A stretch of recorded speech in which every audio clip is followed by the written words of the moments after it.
Muy bien. Ahora sí, los dejo con la licenciada Gladys Vangueses, que es la presidenta de la comisión directiva de ALMA. Bueno, buenas tardes a todos. Bienvenidos una vez más a una nueva charla dentro del contexto de la campaña del Mes Mundial del Alzheimer. Un mes donde activamente ALMA se pone a disposición de la comunidad, acercando conocimiento, informando y buscando un objetivo fundamental que es, en lo posible, reducir el estigma de la demencia. Antes de dar comienzo a esta charla, compartirles que el día de hoy ha sido un día de mucha importancia para nuestra asociación, para quienes nos conocen, nos siguen en redes y asisten a algunos de nuestros servicios, sabrá que ALMA este año ha cumplido 35 años de trayectoria. Así que hemos tenido el honor y la gratificación de haber sido reconocidos por esta ardua labor a lo largo de 35 años de trayectoria por la legislatura del gobierno de la ciudad de Buenos Aires. Nos ha convocado y hemos recibido un lindo premio que lo tengo aquí. Tengo la suerte de tenerlo hoy en mi casa, pero pronto seguirá su camino para con ALMA. ¿Mm? Así que la verdad que muy contentos, como uno dice, ¿no? Cuando a lo largo de tantos años esta asociación que tanto queremos, quienes formamos parte, recibe un reconocimiento como este, es un mimo y nosotros decimos un mimo a ALMA, a nuestra alma. Así que contentos por esta jornada. Y doblemente contento. ¿Por qué? Porque estamos lanzando un servicio nuevo que tiene que ver con la nutrición. Para también los que siguen un poco todo el tema de la problemática del Alzheimer, sabrá que el Alzheimer hoy por hoy no tiene cura. Hay mucha investigación que se hace, hay realmente mucho que la ciencia intenta, pero todavía no hemos dado con la pastillita mágica. Entonces, ¿qué es lo que nos dicen los investigadores? Es que debemos apuntar a la prevención. Y dentro de los factores de prevención, uno es muy importante y tiene que ver con esto, con que las personas en general, todos debemos abordar una alimentación saludable, con dietas saludables. En ese sentido, hemos convocado a la licenciada Eugenia Argañarás. Es licenciada en nutrición, egresada de la Universidad y Salud y especializada en sobrepeso y obesidad, con una trayectoria en la clínica desde hace 10 años. Así que vamos a escuchar lo que Eugenia tenga para decir y como Daniela ya anticipó, después estaremos abiertos a las preguntas y a todas las dudas y consultas que ustedes deseen realizar. Así que bueno, Eugenia, bienvenida, el espacio es Bueno, tuyo, adelante. bueno, muchas gracias. Bueno, compartimos pantalla entonces y arrancamos.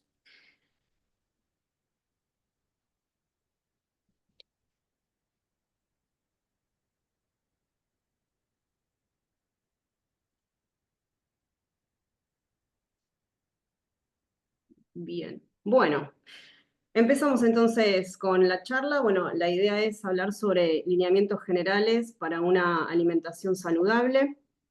Bueno, como Gladys me presentó, mi nombre es Eugenia Argañarás, soy nutricionista, hace 10 años que ejerzo y la mayor parte de esos años me dediqué a hacer consultorio, que es lo que más me gusta, lo que más disfruto, digamos, el hecho de estar en contacto con los pacientes, sea de forma presencial o virtual, así que para mí es una suerte tener esta posibilidad de trabajar dentro de la profesión puntualmente en consultorio, que es lo que más disfruto, lo que más me gusta hacer. Así que bueno, ahí está la cuenta de Instagram para quienes estén interesados, quieran seguir la cuenta. Así que bueno, arrancamos con la charla. Bueno, la idea es hablar sobre pautas o lineamientos generales para una buena alimentación. La idea básicamente es hacer hincapié en hábitos, es decir, la charla va a apuntar más que nada a la prevención, es decir, hablar de hábitos como modo de prevención de la demencia, que de hecho hay estudios, varios estudios que demuestran que se puede reducir el riesgo de padecer demencia. ¿De qué manera? Y desde la alimentación, trabajar sobre los factores de riesgo modificables. Cuando hablamos de factores de riesgo modificables, hablamos de obesidad, de diabetes, hipertensión, hipercolesterolemia, sedentarismo. Entonces, hay que tratar de alejar la idea de someterse a una dieta, sino hacer hincapié en hábitos. Entonces, la idea es hablar sobre los pilares fundamentales que están dentro de los hábitos, que son 4: alimentación, hidratación, descanso y actividad física. Y siempre planteo la misma pregunta al principio: ¿por qué las dietas no funcionan? Cuando uno quiere iniciar un cambio de hábitos, quizás casi por instinto uno piensa, bueno, me tengo que someter a una dieta. ¿Y qué es lo que implica una dieta?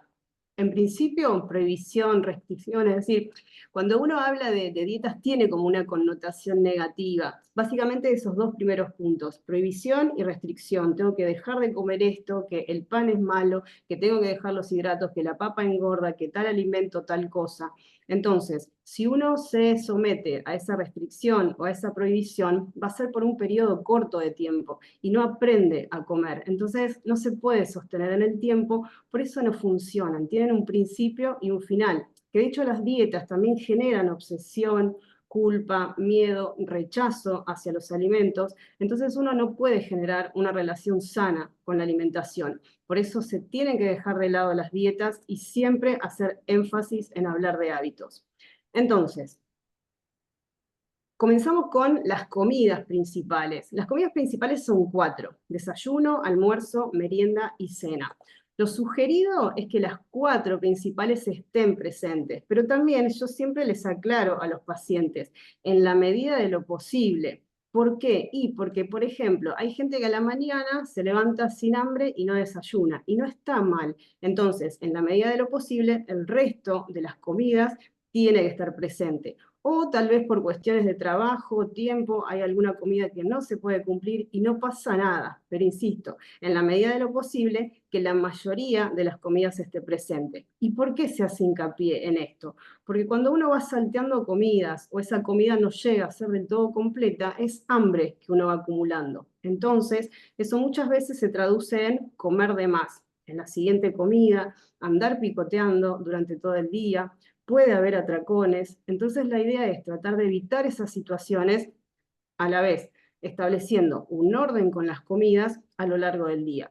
Y más allá de que las comidas estén presentes, lo importante también es poder distribuirlas de forma pareja. Es decir, no comer poquitito en una y comer 3 veces en otra, sino que en cuanto a cantidades o porciones, uno pueda ir distribuyendo de forma pareja, más o menos de forma similar, a lo largo del día. Por eso, el tema de las cantidades o porciones también es un aspecto importante dentro de la alimentación, y ahí cuando dice que la porción es el plato, se refiere específicamente a los almuerzos y las cenas. Es decir, la porción va a ser el plato playo. Ni siquiera hay que achicar la porción y comer en un plato de postre. No, es el plato que uno usa habitualmente, es el plato playo, y la idea es que esas ingestas sean completas, completas en el sentido de nutritivas, no completas en el sentido de abundantes. Cuando uno habla de nutritivas es que nos llenen, que nos sacien, que no nos quedemos con hambre, que estemos bien nutridos y que obviamente aportemos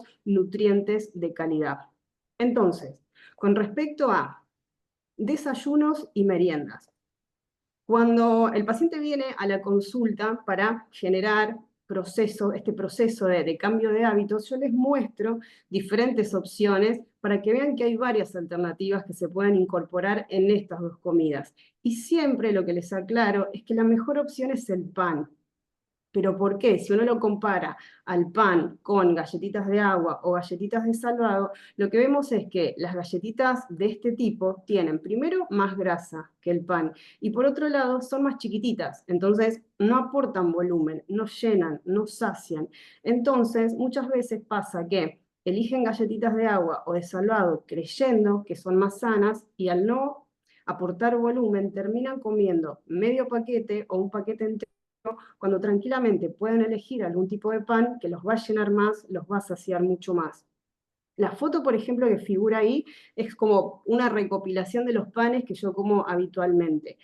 Pueden ser distintos tipos de panes. Yo voy comprando, más que nada para no aburrirme de comer siempre lo mismo. Puede ser pan de panadería, el pan puede ser blanco, puede ser negro, el blanco de tipo francés o mignon. También suelo comprar pan lactal, que a veces lo compro blanco, a veces integral, con semillas. Pan árabe, que también tiene su versión integral. Y también siempre hago pan casero. Y generalmente hago una combinación de dos harinas. Uso harina blanca, la harina común, pero también le agrego harina integral y le agrego también algunas cucharadas soperas de salvado de trigo y también le agrego semillitas, reemplazo la manteca por aceite, es decir, uno cuando hace algo casero tiene esa posibilidad también de elegir mejores ingredientes, mejores en el sentido de buena calidad nutricional. Y también lo que les muestro para los desayunos y las meriendas es que hay otras alternativas que obviamente llevan más tiempo de elaboración. Por ejemplo, budines, muffins, galletitas, panqueque de avena con alguna fruta. Sí, lleva más tiempo, pero cada tanto está bueno hacer algo casero. Insisto en lo mismo, porque uno puede elegir mejores ingredientes y siempre digo lo mismo, o sea, todo lo que sea casero siempre va a ser mejor porque podemos aportar mayor calidad nutricional. Esto en cuanto a desayunos y meriendas. En el caso de los almuerzos y de las cenas, también lo que suelo hacer es mostrarles un abanico amplio de opciones para que no se queden con la idea de que comer sano en los almuerzos y las cenas es comer pollo hervido y zapallo hervido. No, no, la idea es que coman rico, que coman sabroso, que usen condimentos, que les genere placer comer, que no sea un martirio tener que adoptar buenos hábitos a la hora de alimentarse. La foto lo que muestra es el plato completo, donde se combinan los tres grupos de alimentos: los hidratos de carbono, las proteínas y las verduras. Con respecto a las verduras, lo que se sugiere es que ocupen la mayor parte del plato por una cuestión de que nos van a aportar más volumen y mayor saciedad. Y una de las cosas que siempre también les aclaro a los pacientes es que cuando uno habla de verduras, no tiene que pensar solamente que la verdura es lechuga y tomate, es decir, que la verdura es solo cruda, que la verdura es solo ensalada, sino que hay otras maneras de incorporarlas, que también la verdura se puede comer cocida. Entonces, hay muchas personas a las que les cuesta un montón incorporar verduras, entonces piensan, no, pero no me gusta la ensalada, no me gusta la verdura cruda, entonces no hay manera de que puedan incrementar el consumo. Entonces, cuando hablamos de verduras, también pueden ser cocidas, y hay miles de maneras de incorporarlas, desde una tortilla, una tarta, revueltos, salteados, un puré, hacer milanesas, hacer lasañas, grilladas al horno, es decir, hay muchas formas de incorporar verdura. Y también la combinación en el plato. Es decir, hay por lo menos 4 combinaciones que nosotros podemos hacer. La de la foto es la primera: combinar verduras, hidratos y proteínas, que es el plato completo. Pero también podemos hacer un menú de almuerzo-cena con verduras e hidratos. Son 2 grupos de alimentos, entonces la proporción va a ser mitad y mitad. Por ejemplo, verduras con hidratos puede ser tranquilamente un arroz con un salteado de verduras. Después, la tercera combinación es verduras con proteínas. Acá lo que se puede combinar es, por ejemplo, una milanesa de pollo rebozada con avena y un revuelto de zapallitos. Y después, la cuarta combinación, que suele tener cierta controversia, que se suele escuchar que no se pueden combinar los hidratos con las proteínas, sí, tranquilamente se puede hacer esta combinación, y si yo un día tengo ganas de almorzar arroz o fideos con una milanesa o con un churrasco, tranquilamente lo puedo hacer. Entonces, hablando de las comidas del día, sea desayuno, almuerzo, merienda y cena, uno generalmente mete la palabra de macronutrientes. ¿Y qué entendemos por macronutrientes? Bueno, son nutrientes que le proporcionan al organismo la mayor parte de su energía. Es la base de nuestra alimentación. Y por otro lado están los micronutrientes, que son las vitaminas y los minerales, que se consumen en pequeñas cantidades. Que en general las vitaminas y los minerales se miden en miligramos, mientras que los macronutrientes se miden en gramos.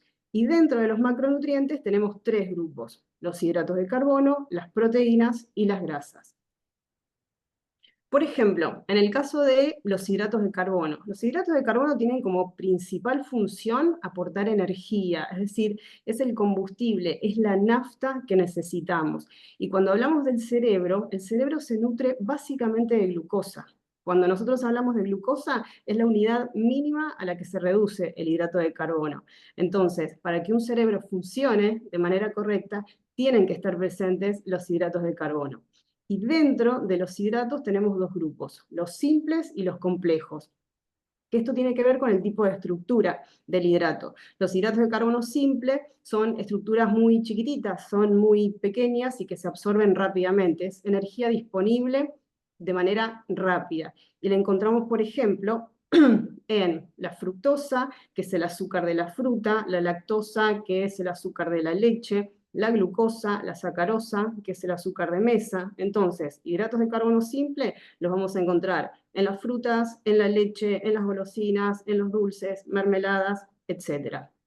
Y por otro lado, los hidratos de carbono complejos, como el nombre lo indica, son estructuras más complejas, son estructuras más grandes, más largas, que los ejemplos son los que figuran en la foto. Cuando hablamos de hidratos de carbono complejos, hablamos de almidones y harinas. Por ejemplo, papa, batata, choclo, banana, distintos tipos de panes, distintos tipos de harina, arroz, fideos y legumbres.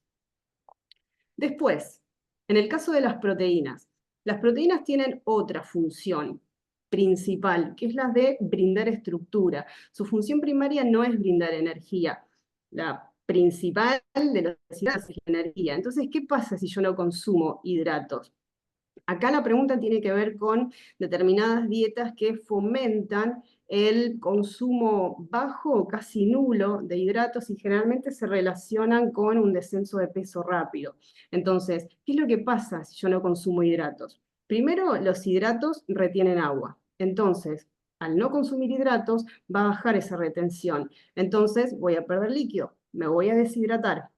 Y por otro lado, como mencioné hace un ratito, el cerebro se nutre principalmente de glucosa. Entonces, si no hay hidratos, no va a haber glucosa. Entonces el cuerpo necesita sacarla de algún lado.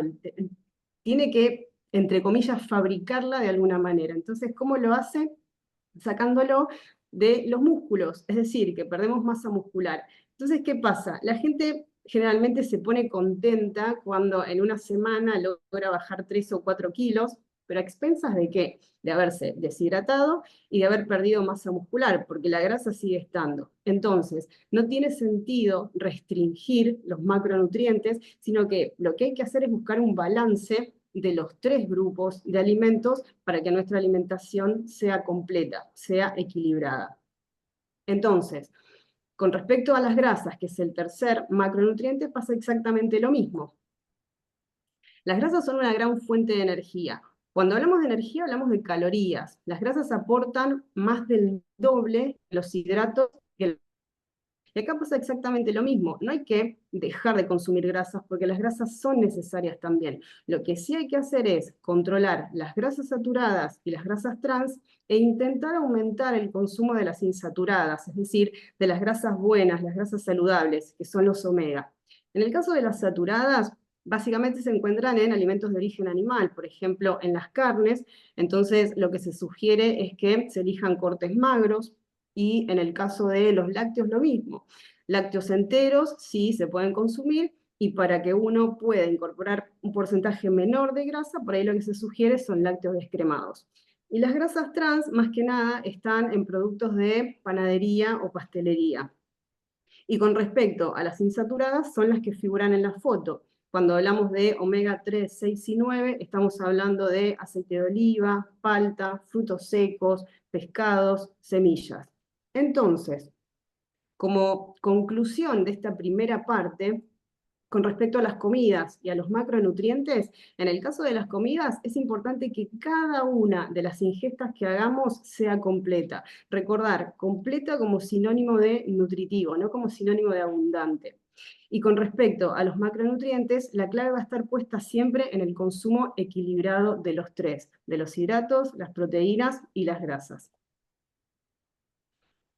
Decidí también agregar una partecita con respecto a mitos nutricionales, porque se dice mucho sobre los alimentos y cualquiera opina de nutrición. Cuando googleamos o por ahí en algunas cuentas en redes sociales, más que informar, desinforman, y es lo que también mencionaba al principio, como que generan cierta culpa, obsesión, miedo o rechazo hacia los alimentos. Entonces la idea es, a ver, hablar sobre algunos nada más. O sea, se habla muchísimo, hay muchísimos mitos, pero decidí elegir solo 6 para esta oportunidad, que son como los más frecuentes, los más comunes. Entonces la idea es ver qué tan ciertas son esas afirmaciones que se suelen escuchar. El primero tiene que ver con el pan. Uno de los mitos dice que las tostadas tienen menos calorías que el pan fresco. Si uno toma una rebanada de pan fresco, de pan lactal fresco, y una rebanada de pan lactal tostado, lo que observa es que ambos aportan las mismas calorías, no hay diferencia. La única diferencia con el pan tostado es que pierde agua, se deshidrata, pero el aporte de energía sigue siendo exactamente igual. Así que esta primera afirmación es falsa. Si yo decido por gusto o por preferencia comer pan fresco o pan tostado, puedo elegir cualquiera de los dos. El aporte calórico va a ser exactamente el mismo. El segundo mito tiene que ver con una fruta, con la manzana. Se suele escuchar que la manzana verde engorda menos que la roja. Si uno toma como referencia el aporte calórico de una manzana verde y de una manzana roja, de hecho lo que ve es que la manzana verde tiene apenas un poquito más de calorías que la roja, pero en promedio aportan 40 calorías en una unidad chiquitita. Entonces, lo que pasa con el tema de la manzana es que a veces los pacientes al escuchar esto dicen, bueno, pero a mí no me gusta la manzana verde, pero como me dijeron que engorda menos, y voy a comer aunque no me guste. Entonces muchas veces pasa eso, terminamos comiendo algo que no nos gusta porque creemos que estamos eligiendo mejor. Con el caso de las frutas, acá puntualmente con la manzana, si uno quiere comer una manzana verde, que coma una manzana verde. Si le gusta la roja, que coma la roja. Y tampoco hay que quedarse con el tema de las calorías. El número por sí solo no es importante. A mí no me dice nada que un alimento me aporte 40 calorías. Yo necesito saber de qué están hechas esas calorías. Y otro punto importante también tiene que ver con que un alimento por sí solo no me va a hacer aumentar de peso. Lo que hace que una persona aumente de peso es la conducta que tiene con los alimentos, no el alimento en sí. Así que también esta segunda afirmación es falsa. La tercera, se suele escuchar que no se pueden comer hidratos después de las 6 de la tarde porque engordan.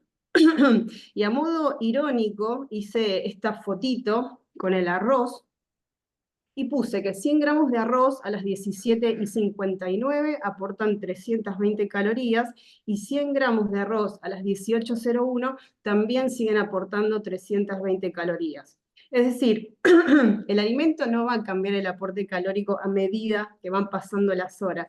Va a aportar exactamente lo mismo las 24 horas del día. El alimento por sí solo no nos hace aumentar de peso y tampoco cambia el aporte calórico. Así que tranquilamente, si yo quiero comer arroz al mediodía o a la noche, lo puedo hacer sin problemas. Me va a aportar exactamente lo mismo. Así que esta afirmación también es falsa. La cuarta dice que no se pueden mezclar hidratos con proteínas porque engordan. Entonces, vamos a ver qué pasa. Por separado tenemos fideos y carne. 100 gramos de fideos aportan en promedio, justo se me tapó. Aportan en promedio 320 calorías y 150 gramos de carne de vaca aportan 200 calorías. Esto es por separado. Pero ¿qué pasa si yo junto estos dos alimentos? No pasa absolutamente nada. El aporte calórico sigue siendo exactamente el mismo. Entonces no hay problema si yo quiero combinar hidratos con proteínas, si quiero comer fideos con un bife, el aporte de energía va a ser exactamente igual. Así que también esta cuarta afirmación, este cuarto mito, es falso. Pasamos al quinto. Se suele escuchar que las vitaminas y minerales se engordan.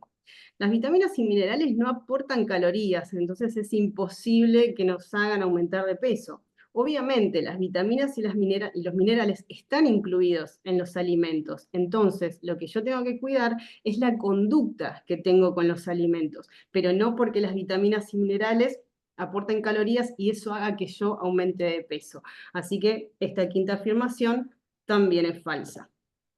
Y la última, con respecto al azúcar. El azúcar mascabo engorda menos que el azúcar blanca. El azúcar es azúcar y va a aportar exactamente las mismas calorías, sea blanca, mascabo, rubia, morena, es exactamente igual, no cambia el aporte calórico. Si yo tomo, por ejemplo, 10 gramos de azúcar blanco, tengo 40 calorías. Y si agarro 10 gramos de azúcar mascabo, también voy a tener 40 calorías. La diferencia o la ventaja que tiene el azúcar mascabo es que al estar menos refinada, me va a aportar más nutrientes, sobre todo vitaminas y minerales. En el caso, por ejemplo, de vitaminas, sobre todo vitaminas del complejo B, y en el caso de minerales, minerales como, por ejemplo, selenio, fósforo, hierro, calcio, etc. Y también, al estar menos refinada, el azúcar mascabo lo que va a hacer es, de alguna manera,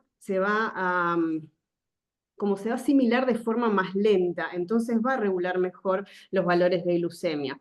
Entonces, ojo con esto de pensar que el azúcar mascabo aporta menos calorías, porque muchas personas se fían, entonces aumentan el consumo creyendo que el aporte de energía es menor. Si yo me excedo comiendo o incorporando azúcar, sobre todo en infusiones o en alguna preparación con azúcar mascabo, el aporte calórico va a ser mayor.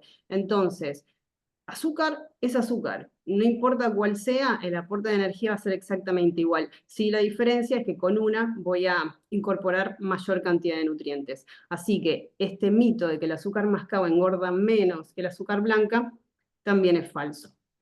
Entonces, como conclusión de los mitos nutricionales, la idea es que no nos dejemos llevar por lo que nos dicen, por lo que escuchamos o por lo que leemos en redes sociales o googleamos. Entonces, cuidado con esto. Y siempre cuando haya dudas con respecto a la alimentación, la sugerencia es que consulten con un nutricionista. Ahora bien, pasamos al otro pilar dentro de los hábitos, que es la hidratación.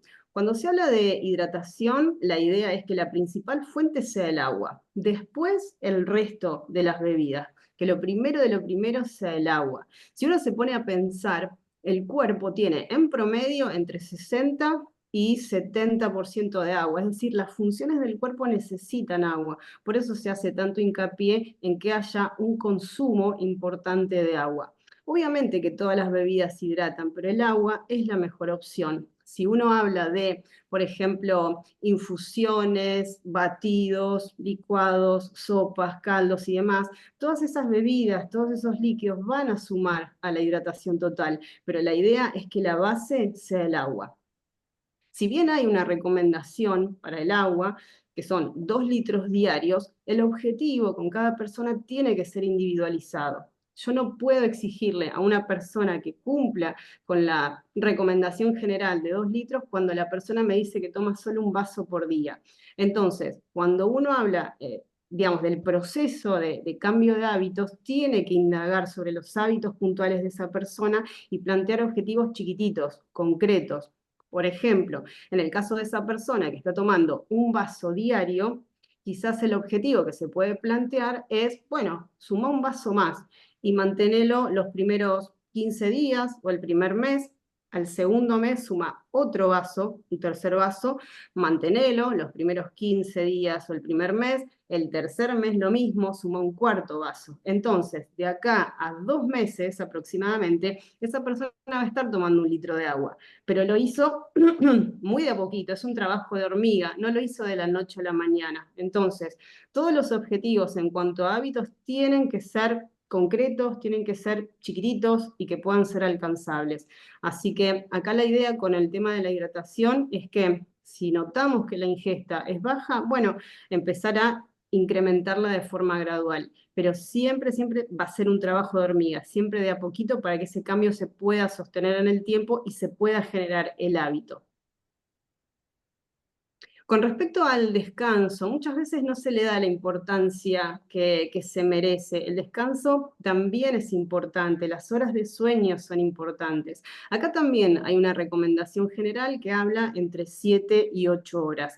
Y acá lo mismo con respecto a los objetivos va a ser individualizado. Yo necesito conocer los hábitos de esa persona, cuál es la rutina, si trabaja, si estudia, si tiene hijos, si realiza algún otro tipo de actividad, qué cantidad de horas está durmiendo, cuántas horas de pantalla le dedica al día, porque tal vez esas horas de pantalla le quitan horas de sueño. Entonces, necesito individualizar el objetivo que yo necesito plantear con ese paciente para poder generar un mejor hábito. El tema del descanso es importante y hay que darle ese lugar también. Es importante al igual que los otros tres. Y por último, dentro de los pilares, cuando hablamos de actividad física, ejercicio, movimiento, siempre les digo lo mismo a los pacientes, que lo principal es entender que estar activos nos hace bien, es bueno para la salud. Por eso siempre la idea es buscar una actividad que nos guste, que disfrutemos y hacer hasta donde podamos, no hay que sobreexigirse. Muchas veces pasa que hay personas que están en un estado sedentario y tienen la idea de empezar algún tipo de actividad. Entonces piensan que tienen que hacer de lunes a lunes 3 horas porque si no, no vale la pena. Y lo cierto es que alcanza con menos. Si uno no está haciendo nada y empieza con 1, 2 veces a la semana, 15 o 20 minutos, ya va a implicar un cambio. Por ejemplo, 2 veces a la semana de 15 o 20 minutos implican 30 o 40 minutos semanales, que a no hacer nada es un montón. Entonces, si eso se sostiene en el tiempo, a corto o mediano plazo va a marcar una diferencia. Y con respecto al tipo de actividad, siempre está como esa pregunta de, ¿y pero qué es lo mejor?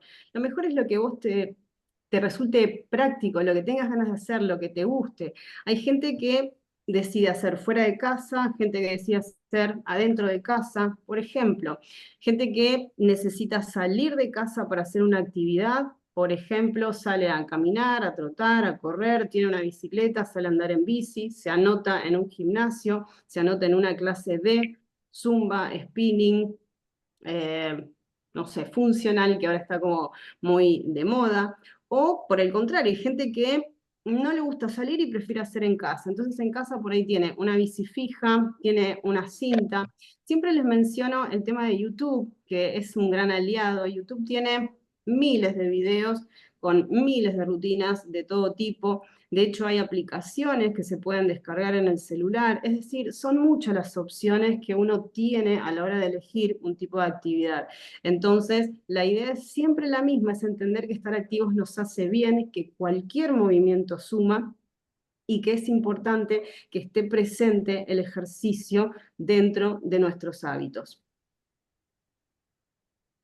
La conclusión con respecto a los pilares fundamentales para generar buenos hábitos, que son estos 4, alimentación, hidratación, ejercicio y descanso, es que ninguno es más importante que el otro. Todos comparten la misma jerarquía, se complementan. Obviamente que cuando uno inicia un proceso de cambio de hábitos, seguramente tiene como muchos aspectos para trabajar. Entonces no puede hacer todo de una sola vez. El que mucho abarca, poco aprieta. Entonces sí, uno va quizás dejar de lado algunos aspectos o algunos pilares. Por ejemplo, hay gente a la que le cuesta mucho hacer actividad física o por algún motivo no puede hacer. Entonces el ejercicio va a quedar de lado por un tiempo. Quizás más adelante esa persona comienza a hacer actividad física, entonces su atención va a estar centrada en la alimentación, en la hidratación, en el descanso, pero sin olvidar esto, que ninguno es más importante que el otro. Todos se complementan y todos comparten la misma jerarquía.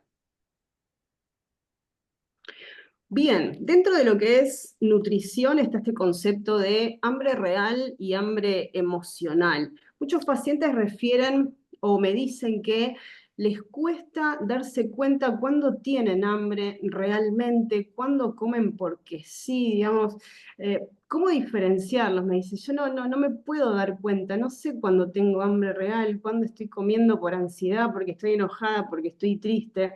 Entonces la idea es mostrarles que cada uno tiene sus características como para poder prestar atención y empezar a darse cuenta cuándo es uno y cuándo es otro.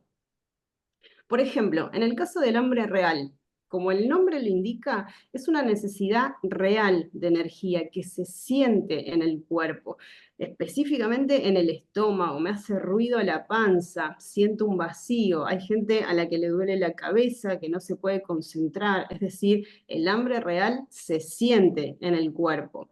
Y una de las características que tiene también es que no es selectivo. Yo voy a comer cualquier cosa si tengo hambre realmente.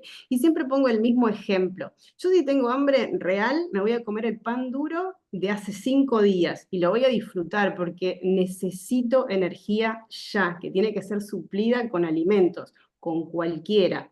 Y una vez que yo estoy saciado, puedo frenar esa ingesta de manera rápida. Yo ya comí, obtuve la energía que necesitaba, dejo de comer. Por el contrario, el hambre emocional tiene todas las características opuestas, es decir, cuando hay hambre emocional no hay una necesidad real de energía y tampoco se siente en el cuerpo. Como el nombre le indica, son emociones que están dando vueltas y uno trata de canalizarlas a través de la comida creyendo que van a desaparecer. Uno generalmente come porque está triste, porque está enojado, porque está aburrido, porque está ansioso. No lo puedo sentir en el cuerpo. Entonces, acá sí yo voy a ser selectivo. Si yo tengo hambre emocional, es decir, si yo estoy triste, si estoy enojada, yo no me voy a comer el pan duro de hace 5 días. Yo quiero un alfajor, quiero galletitas, quiero helado, quiero una porción de torta. Yo necesito alimentos que me generen placer. Entonces, yo voy a seguir comiendo aunque esté saciado y la ingesta no la puedo frenar rápidamente. Entonces, acá la idea es tener en claro cuándo es uno, cuándo es otro y empezar a prestarle atención a esas señales que nos da el cuerpo. Por ejemplo, si yo desayuné a las 7 de la mañana y son las 10:30, 11 de la mañana y la panza me hace ruido, entonces pienso, bueno, a ver, ¿cuándo fue la última ingesta que hice? Y fue hace 3 horas y media, hace 4, me hace ruido la panza. Y sí, es hambre real. Si yo, por ejemplo, terminé de almorzar y a la media hora digo, tengo hambre, salvo que haya comido un tomate cherry, bueno, sí, puede ser. Si mi almuerzo fue un tomatito, y seguramente a la media hora voy a tener hambre. Pero si en el almuerzo hice un plato completo, donde me sacié, donde incorporé nutrientes de calidad y a la media hora digo que tengo hambre y probablemente no es hambre, es ganas de comer o por ahí es, insisto, una emoción que está dando vueltas por ahí. Entonces, ¿qué es lo que pasa con el hambre emocional? El hambre emocional generalmente se trata de canalizar comiendo. Entonces, estoy enojada y como, y siento que esa va a ser la solución, que ese es el camino. Y lo peor es que no solo estoy enojada por el motivo que sea, sino que también después aparece la culpa. Digo, ¿por qué comí? Porque me duele la panza, me siento mal. Entonces, acá la idea es, dentro de lo que es hambre real o hambre emocional, sobre todo el emocional, es tratar de identificar qué es lo que me está pasando, por qué me está pasando y buscar la solución lejos de la comida. Estoy enojado, ¿por qué estoy enojado? Estoy triste, ¿qué me pasó? Tengo ansiedad, ¿qué es lo que me genera ansiedad?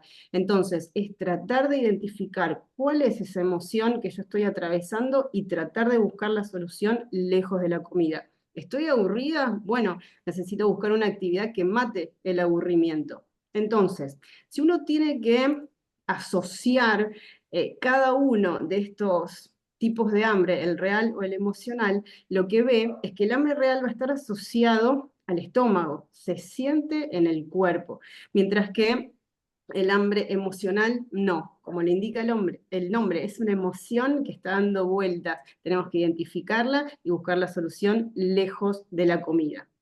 Entonces, ¿qué es lo que pasa con los pacientes con Alzheimer? ¿No? Hablando de los hábitos y la prevención del desarrollo de demencia.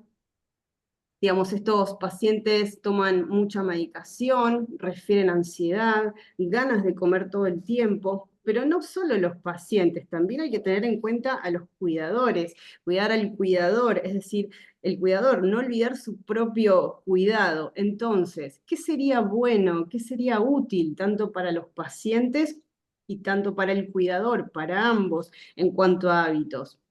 Hacer foco en ellos y siempre de forma individualizada. Vuelvo a lo mismo, yo necesito conocer los hábitos de una persona para poder trabajar, para poder mejorar, para poder instalar un hábito que no está. Yo necesito indagar acerca de su estilo de vida. Siempre trato de buscar los aspectos positivos, porque la gente viene a la consulta diciendo hago todo mal, entonces empiezo a indagar y voy como resaltando lo positivo, porque no todo es negativo. Entonces, bueno, esto tenés de positivo. Lo más flojito es esto, bueno, vamos por acá. Entonces, cuando uno habla de hábitos, siempre indagar con cada paciente y vuelvo a lo mismo, o sea, siempre va a ser de forma individualizada y plantear objetivos chiquititos, concretos y alcanzables. Pasamos a la dieta mediterránea. Los que estuvieron presentes en la charla del doctor Allegri, el doctor mencionó la dieta mediterránea, más que nada como todo lo que apunta esta charla, ¿no? Que habíamos hablado de prevención. ¿Prevención sobre qué? Sobre los factores de riesgo, ¿sí? Trabajar desde la alimentación sobre los factores de riesgo, obesidad, diabetes, hipertensión, hipercolesterolemia y sedentarismo. Entonces, ¿de qué se trata esta dieta? ¿Cuáles son las características que tiene? Bueno, la dieta mediterránea es una dieta rica en grasas saludables, en las grasas buenas, en los omega, en alimentos como por ejemplo aceite de oliva, frutos secos, semillas, palta. Después también se hace un hincapié, digamos, importante en el consumo de frutas, de verduras, de legumbres, de cereales integrales. Y con respecto a las carnes, lo que se prioriza es el consumo de carnes blancas, sobre todo pescado y pollo, y lo que se trata de controlar son las carnes rojas, sobre todo, y todos sus derivados, ultraprocesados, embutidos, fiambres, etc. Entonces, si vemos la pirámide de la dieta mediterránea, lo que vemos en la base son los cereales, sobre todo integrales, un pan integral, arroz integral, fideos integrales, harinas integrales, le siguen las frutas y las verduras. Después más arriba están los lácteos, leches, distintos quesos, yogur, y más arriba vienen las carnes, es decir, toda la parte proteica y las grasas saludables, aceite de oliva, frutos secos, semillas.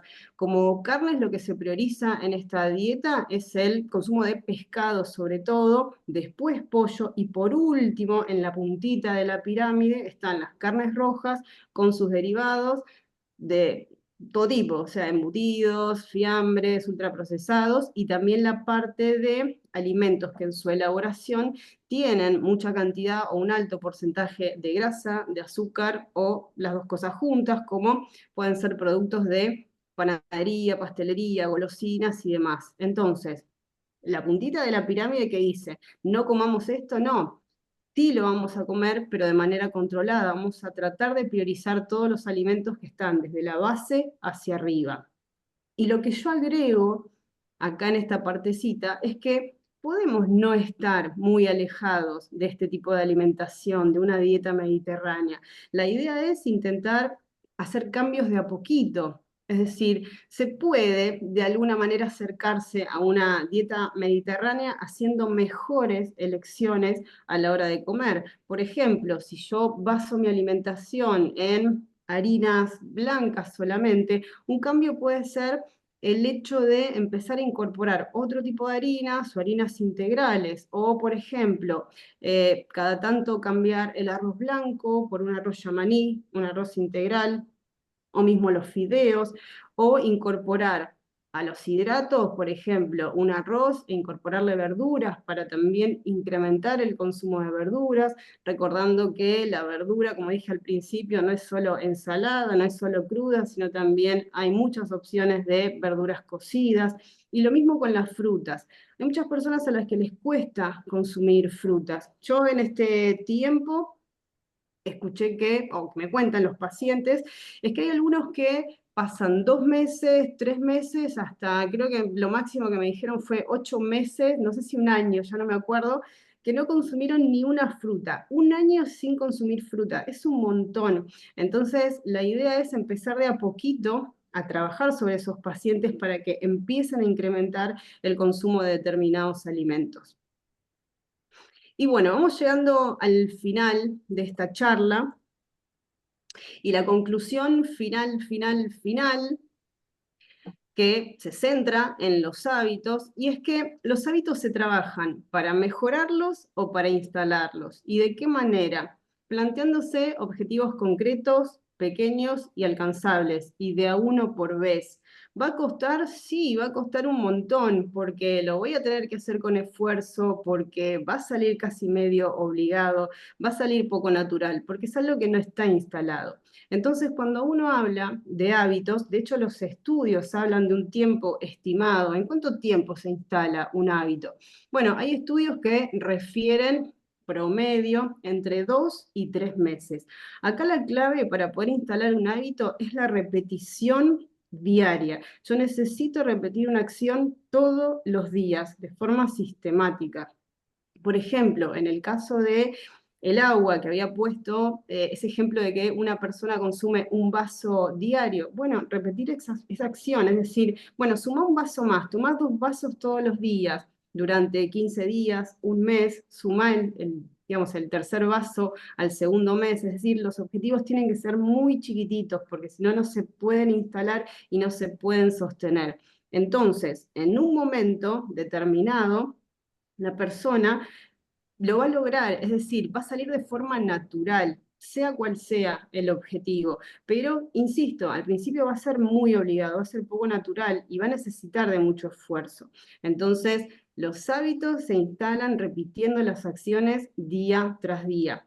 Y una de las cosas que también les menciono a los pacientes cuando se habla de este proceso de cambio de hábitos, como todo proceso lleva tiempo, no se logra de la noche a la mañana, de un día para el otro.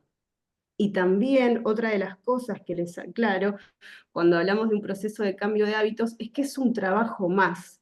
Yo siempre les digo, bueno, vos tenés tu trabajo, tenés el estudio, tenés la casa, tenés la familia y tenés este trabajo que es el proceso de cambio de hábitos. ¿Por qué? Porque requiere sobre todo de tiempo, de mucho tiempo. La clave para este proceso de cambio de hábitos es la organización y la planificación, y uno necesita tiempo, y a veces ese tiempo no está, o si está, a veces suele invertirse en otra cosa.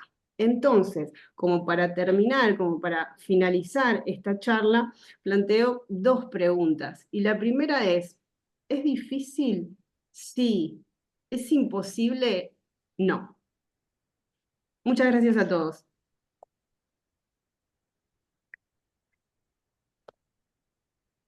Bueno, antes que nada le vamos a agradecer a Euge por la claridad y la información, que nos llevamos un montón. Excelente, muy clara, Eugenia, ¿Sí? muchas gracias. Bueno, gracias a ustedes.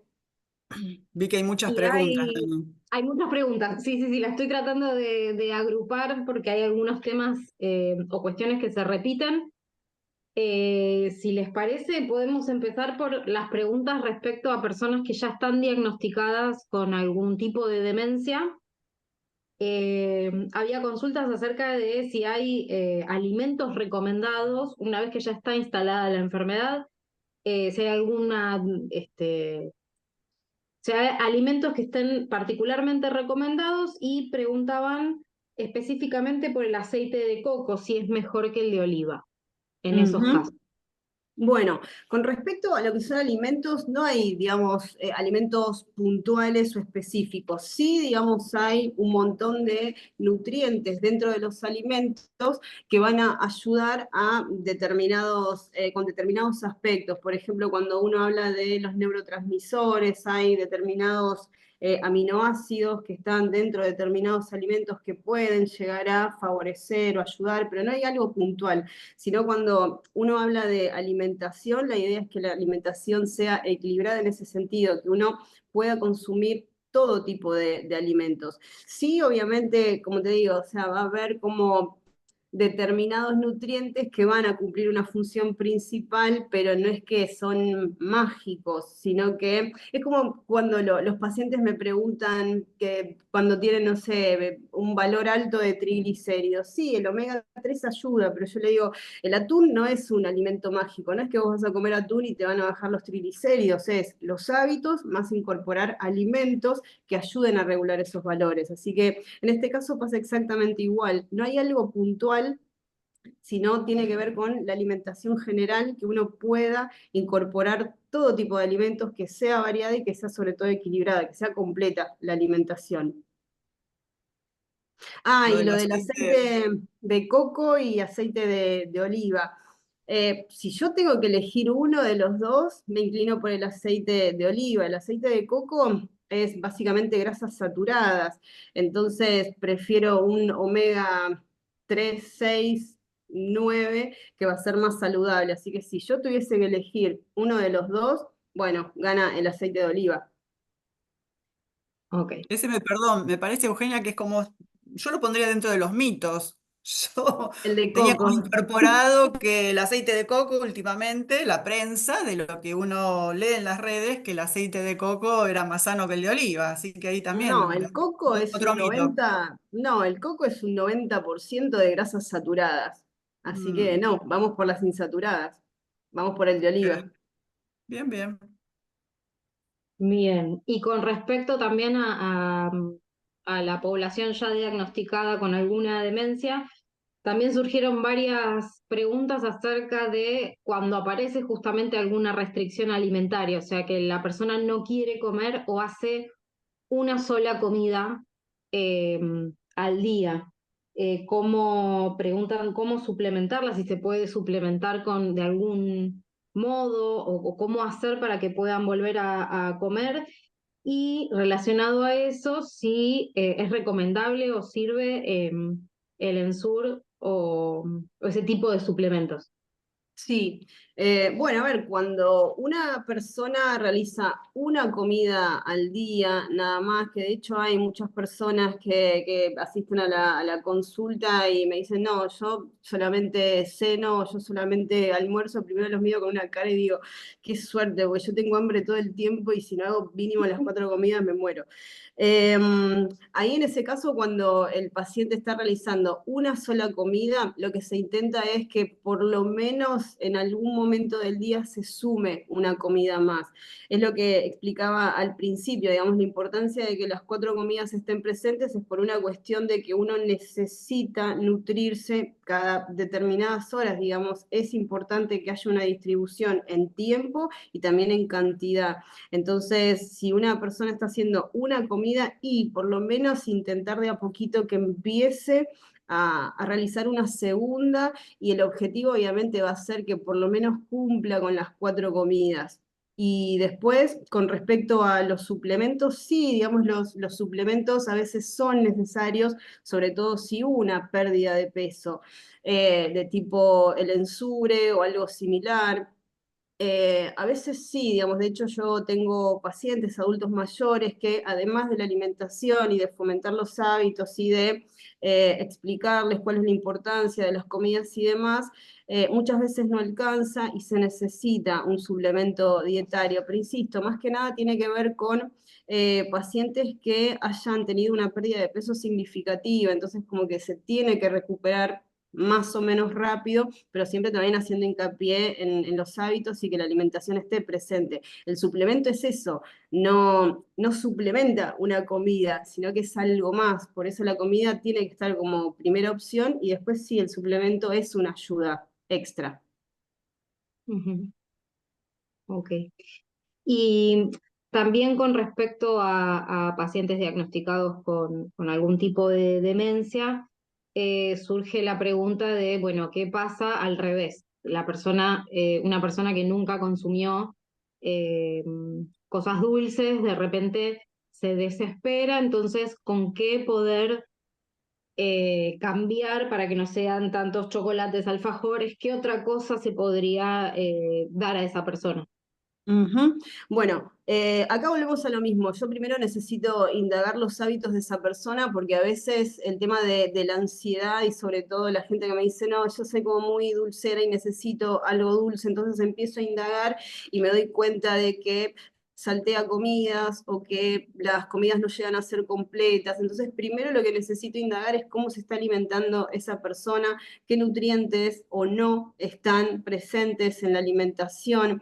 Después, en el caso, por ejemplo, de la parte dulce, yo lo que les sugiero a los pacientes, sobre todo en desayunos y meriendas, son opciones de tipo caseras que puedan incorporar. Y también tener, digamos, como esa cuota de placer que una a veces necesita, una galletita dulce, un alfajor, no sé, un caramelo, algo dulce, sí se puede incorporar, pero digamos, uno tiene que controlar, porque muchas veces lo que se suele ver en los pacientes es que más que nada está esta parte dulce o como costumbre de, no sé, termino de cenar y necesito algo dulce, o esta cuestión de ansiedad que se quiere canalizar a través de algo dulce. Entonces, vuelvo a lo mismo, yo necesito primero conocer cuáles son los hábitos de esa persona, ir más o menos acomodando un poco el tema de la alimentación y después con respecto a lo dulce es, bueno, tenés estas opciones, es decir, sí, podés recurrir a lo comercial, pero también tenés la posibilidad de comerte un budín, de comerte un muffin, de hacerte un panqueque con alguna fruta y ponerle un poco de queso untable y dulce de leche, entonces uno tiene como esa cuota dulce y a la vez está incorporando alimentos de calidad, sobre todo caseros, entonces como que se juega con eso. Primero, ver cómo se está alimentando y ver de qué manera podemos otorgar esa cuota de placer a través de lo dulce. Bien. Hay algunas preguntas también que quizás sean como mito o no. Eh, por ejemplo, ¿por qué se hace tanto hincapié en harinas sin gluten en el último tiempo y si realmente inflama el gluten? Uy, eso sí, sí, sí, es como, está muy de moda el tema de comer sin gluten porque sí, o sea, empezar una dieta sin TAC, sin ser celíaco o sin ser intolerante. Lo cierto es que no es que son buenas o malas, hay personas que son intolerantes, entonces para aquellas personas que sean intolerantes sí va a ser malo, sí van a ser malas ese tipo de harinas, entonces se busca el reemplazo. Sí distienden, sí inflaman, generan gases, pero no en todos. Entonces, digamos, no es que son buenas o malas. Hay personas que van a ser intolerantes y otras que no. Y hay gente que quizás, como por una cuestión de probar, como que empiezan a comprar otro tipo de harina si no está mal. El tema es no someterse a una dieta sin TAC, sin ser celíaco, o sea, no tiene sentido. Sí, cuando hay síntomas como muy marcados de distensión, de inflamación o que el tránsito intestinal aumenta, entonces sí, en esos casos es importante que sobre todo reemplacen la harina de trigo, que es la que generalmente suele caer mal, por otro tipo de harinas, pero no porque una sea mala y otra sea buena, o sea, tiene que ver con si la persona es tolerante o intolerante a ese tipo de harinas. Bien. También preguntan si es mejor tomar agua entre las comidas y no durante, o si es lo mismo. Es indistinto, hay que tomar agua. Esa es la respuesta, no importa cuándo. Hay gente que se levanta a la mañana y ya en ayunas te toma un vaso con agua, después en las comidas toma un vaso de agua, cuando hace ejercicio, o sea, no importa el momento del día, el tema es tomar agua. Siempre les digo lo mismo a los pacientes, sobre todo en invierno, cuando cuesta mucho tomar agua, para mí, con que tomen 1 litro diario en invierno, ya está bien. Después, obviamente, el resto de las bebidas y los líquidos, como decía, o sea, va a sumar a la hidratación total. Si uno toma mate o algún tipo de infusión. Después, bueno, hay que tener cierto control con los jugos, las aguas saborizadas, las gaseosas. Si uno está acostumbrado a tomarlas de forma diaria y lo que se sugiere, lo recomendable es que sean sin azúcar, de tipo cero, light, pero para no incorporar azúcar, digamos, calorías vacías, porque sí de forma diaria. Con respecto al agua, no hay un momento ideal, es tomar agua. Ok. Y también consultan qué pasa con la ingesta de alcohol. ¿Habría que suspenderla del todo? No necesariamente. Es como todo, tanto la alimentación como las bebidas, en el caso del alcohol, el consumo tiene que ser moderado. Digamos, son, bueno, lo mismo, son calorías vacías. Cuando uno habla de calorías vacías, que no aportan nutrientes, pero también tienen como esa cuota de placer o esta idea de lo social, de, bueno, el fin de semana me junto y tomo cerveza o tomo fernet o tomo vino, pero siempre y cuando sea de forma moderada. O sea, no hay que restringirlo, pero sí hay que controlar la cantidad. Ok. Bien. También consultan si es importante que las 4 comidas se realicen en el mismo horario todos los días. No necesariamente, porque cada uno tiene sus rutinas e incluso también los días de cada uno pueden cambiar. Así que no, por ahí se corren los horarios, si almuerzo más tarde, meriendo más tarde, ceno más tarde. No, con el tema de los horarios no hay problema. Sí, por ahí lo que se sugiere, insisto, es que la mayoría de las comidas estén presentes, pero el tema de los horarios lo va a manejar cada uno. Hay gente que se levanta más tarde, más temprano, hay gente que trabaja de noche, entonces cada uno va a tener sus momentos para realizar las comidas, así que no, es indistinto. Ok. Y con respecto, consultan también con respecto al polen, si se puede consumir y en qué cantidad, y un poco relacionado, ¿se puede incorporar miel para reemplazar el azúcar? Ujú. Bueno, a ver, con respecto al polen, es un suplemento, así que no hay ningún problema, insisto, no es reemplazo de nada, es un alimento más que se va a incorporar a la alimentación, así que no hay ningún problema. Y después con respecto a la miel, en reemplazo del azúcar. Sí, eso más que nada tiene que ver con gustos o preferencias, porque digamos en aporte calórico es más o menos lo mismo, es exactamente igual, así que no habría tanta diferencia. Hay muchas personas que endulzan con miel las infusiones, así que no hay ningún problema, se puede usar una y otra, pero acá volvemos siempre a lo mismo.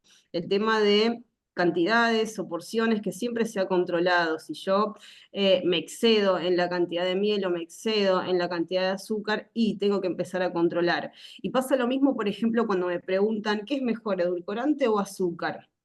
Si una persona, por ejemplo, consume mucha cantidad de azúcar y decide reemplazarlo por edulcorante, pero termina consumiendo más edulcorante, yo prefiero que consuman menos azúcar y no más edulcorante, porque de hecho el edulcorante tiene un poder endulzante mucho mayor que el azúcar. Depende del tipo de edulcorante, entre 200 y 300 veces más. Por eso la cantidad que se usa es muy poquitita. Entonces, si yo empiezo a abusar de los edulcorantes, el umbral dulce va a ser cada vez más alto, que voy a necesitar más. Por eso también les digo a los pacientes, vos fíjate, si vos te vas a exceder con el edulcorante, y yo prefiero que controles mejor la cantidad de azúcar. Pasa lo mismo, o sea, acá siempre con el tema de alimentación, sea alimentos o bebidas, el concepto como más importante es el tema de cantidades y porciones, que haya control en eso. Bien. Van quedando las últimas preguntas, justo ahí llegaron algunas más. Otra con respecto a la fruta. ¿Cómo, o sea, es mejor incorporarla como postre después de las comidas, entre comidas?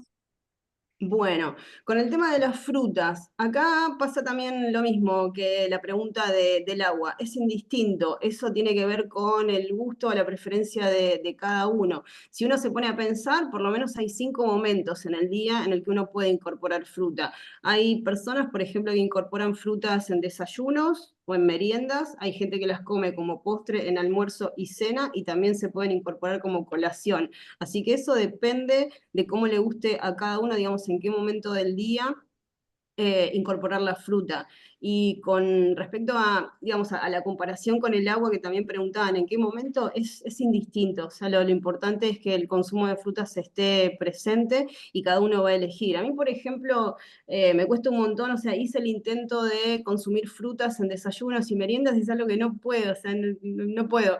Entonces, intento siempre incluirlas o como colación, cuando a veces hago, o en almuerzos y cenas. Entonces, cada uno va a elegir cuándo le resulte más práctico o más cómodo el consumo de frutas. Pero la idea es que esté presente siempre. Ok. Bueno, van quedando las últimas tres. Consultan también si el omeprazol o medicamentos similares interfieren en la absorción de nutrientes.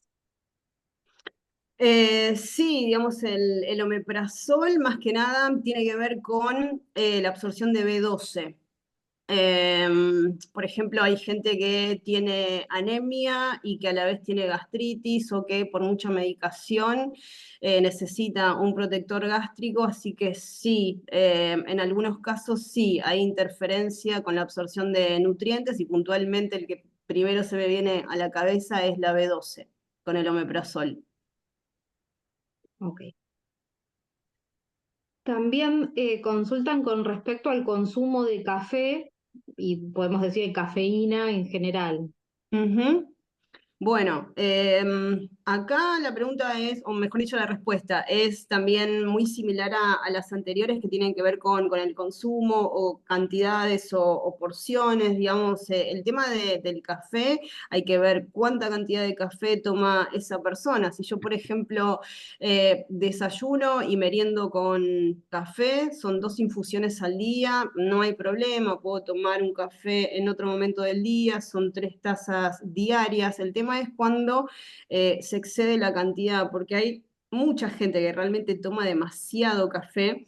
Entonces, ahí lo que se tiene que hacer es, bueno, tratar de buscar reemplazos para que el exceso de cafeína no sea tan marcado, pero siempre y cuando el consumo sea controlado, no va a haber ningún problema. El problema siempre está en el exceso. O sea, yo siempre les digo también a los pacientes que si uno no tiene, digamos, una patología así como muy puntual, por ejemplo, diabetes o alguna, no sé, alguna patología intestinal, donde, bueno, sí, se tienen que limitar ciertos alimentos o ciertas bebidas, si es una persona sana, uno puede comer de todo, pero en la medida justa. En la medida justa tiene que ver con esto, con consumir alimentos o bebidas de forma controlada, sin caer en excesos. Así que siempre va a venir por ahí, siempre va a caer, digamos, la respuesta en lo mismo, en cantidades, en porciones, en frecuencias, o sea, tiene que ver con eso, dentro de lo que es alimentos y bebidas. Bien, bueno, y dejé esta pregunta para el final porque creo que tiene que ver un poco con el espíritu de la charla. Dice, ¿el cuerpo tiene memoria respecto de los años de malos hábitos? ¿Se pueden revertir? Sí, totalmente. Sí, sí, sí, claro que se pueden revertir. Como dije en la charla al final de todo, es un proceso que lleva tiempo, que no se puede lograr de un día para el otro. Entonces uno tiene o necesita ser constante, perseverante y entender que el proceso no va a ser de un día para el otro. Y si yo me pongo como ejemplo, yo, por ejemplo, tuve sobrepeso desde los 5 años y siempre les digo lo mismo a los pacientes. Yo tardé casi 30 años en tener una buena relación con la comida. Entonces yo les digo, bueno, no vas a tardar 30 años, capaz que vas a tardar menos, pero sí, el cuerpo tiene memoria y uno tiene que trabajarlo todos los días. Es un trabajo diario, o sea, por lo menos en lo que es sobrepeso y obesidad, es un trabajo de todos los días porque uno, si se descuida, eh, empieza como a retomar esos hábitos que por ahí los llevaron, ese aumento de peso o a patologías que impactaron desde, no sé, diabetes, colesterol, triglicéridos y demás. Entonces sí, el cuerpo tiene memoria, es un trabajo de todos los días, lleva tiempo, pero como dije al final, o sea, no es imposible, se puede, uno necesita ser constante, perseverante, o sea, lleva tiempo. Y en mi caso, por ejemplo, no sé, yo me acuerdo que tomaba mucha Coca-Cola, o sea, yo tomaba seguro me tomaba 2 litros, o sea, esto estoy hablando cuando, no sé, tenía 10 años, yo tomaba 2 litros de Coca-Cola todos los días, no tomaba una gota de agua, yo me despertaba y desayunaba con Coca-Cola. Y, y hoy, digamos, puntualmente en ese aspecto, o sea, se modificó, es decir, yo sigo tomando coca, no me tomo 2 litros de coca por día, pero sí hay un consumo de agua bien presente, o mismo con las verduras. A mí las verduras es casi, no sé, no existían, entonces hoy como verduras, la fruta lo mismo, el ejercicio igual, o sea, siempre me costó, pero intento. Entonces, es eso, digamos, el proceso de cambio de hábitos. No es fácil, lleva mucho tiempo, pero sí, se puede lograr. Bueno, hay agradecimientos y aplausos en el chat, Ay, bueno, gracias. también vale decirlo. Así que sí, muchas gracias. Bueno, gracias a ustedes. La verdad, muy clara, Eugenia, excelente, muy didáctica, como han dicho ahí, muy clara en los conceptos, creo que abordaste todos los aspectos, has respondido todo lo que se te ha preguntado, así que bueno, me parece que es una charla con un saldo muy positivo. Mira, ahí dice, excelente, te dice Lilia. Ay, bueno, Este, y, gracias. y lo bueno que ha sido hasta autorreferencial, ¿no? Porque es una nutricionista que nos da los propios ejemplos que ella ha implementado con su historia de vida. Sí. Así que bueno, si no hay más preguntas, bueno, cerramos el espacio de las preguntas. Agradecerte infinitamente a todos los presentes. Bueno, dudas particulares que necesiten respecto de nuestra nutricionista, se comunicarán con Alma y con mucho gusto Eugenia los atenderá.